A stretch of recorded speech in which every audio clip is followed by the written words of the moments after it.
સમજ રહ્યો ના કે નામ બનાવવા માટે ગાંઠ ઘસાવી પડે છે મારા દોસ્ત. પોતાના ફોટા ઉપર બીજાને મેન્શન કરવાથી નામ નથી બનતા.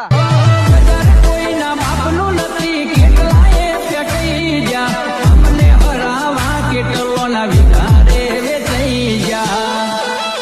तो चलिए शुरू करते हैं.